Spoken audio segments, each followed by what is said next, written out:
अस्सलाम वालेकुम, डॉक्टर हनाना है। आज हम लोग डिस्कस करेंगे ब्लड प्रेशर के मसले को, यानी कि ब्लड प्रेशर क्या है, हाई ब्लड प्रेशर किसे कहते हैं, इसके क्या रिस्क फैक्टर हैं, इनके सारे टॉपिक को आज हम लोग अपनी इस वीडियो के अंदर कवर करेंगे। ब्लड प्रेशर क्या है?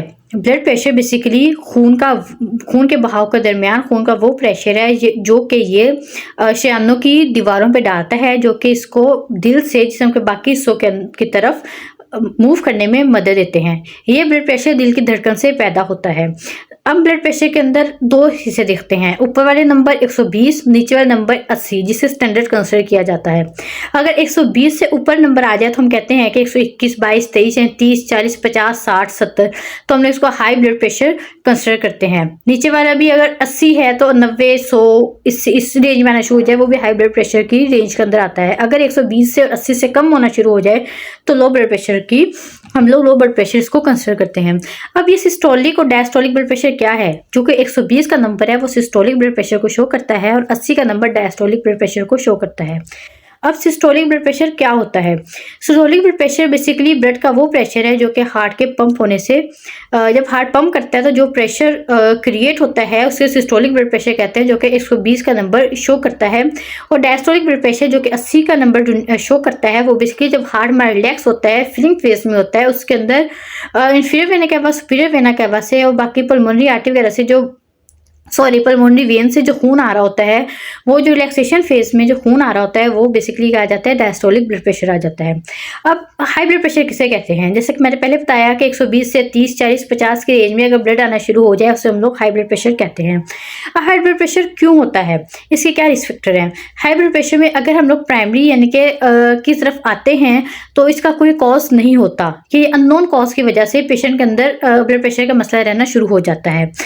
दूसरा आ जाता है सेकेंडरी। सेकेंडरी के अंदर जो ब्लड प्रेशर होता है वो डिजीज से रिलेटेड होता है, यानी कि बंदे के अंदर यानी कि कोई गुर्दे का मसला चल रहा है, या फिर हो सकता है कोई अथेरोस्क्लेरोसिस हो रहा होता है, यानी कि जो उसकी शरीयानें हैं या आर्टरीज वेन्स हैं उसके अंदर क्लॉट्स बने होते हैं जो कि खून का बहाव रोक रहे होते हैं, शरीयानें नैरो हो चुकी होती हैं, जिसकी वजह से ब्लड प्रेशर ज़्यादा हो जाता है, यानी कि किसी डिजीज से रिलेटेड होगा तो उसको सेकेंडरी कैटेगरी के अंदर लेके आएंगे। अब ब्लड प्रेशर क्या करता है? ब्लड प्रेशर जब हाई रहना शुरू हो जाता है तो वो बेसिकली जो शरीयानों की दीवारें हैं उसको डैमेज करता है।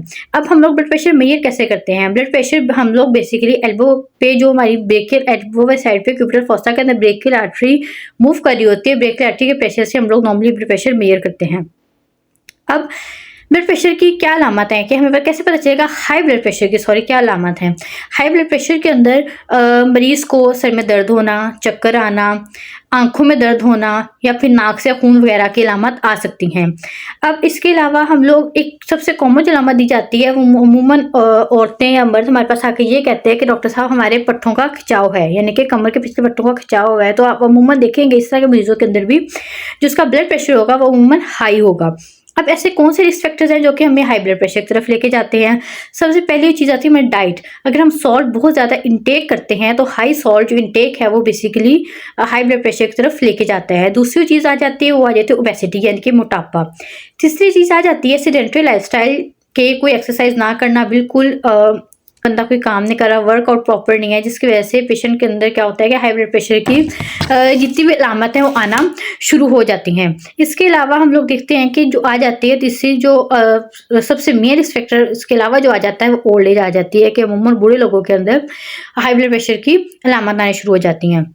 हाई ब्लड प्रेशर से बहुत ज़्यादा खतरनाक बीमारियां पैदा हो सकती हैं, जिनमें हार्ट अटैक वगैरह आ सकता है, स्ट्रोक आ सकता है, किडनी फेलियर, और इसके अलावा आंखों पे भी इसके मनफी असरात आते हैं।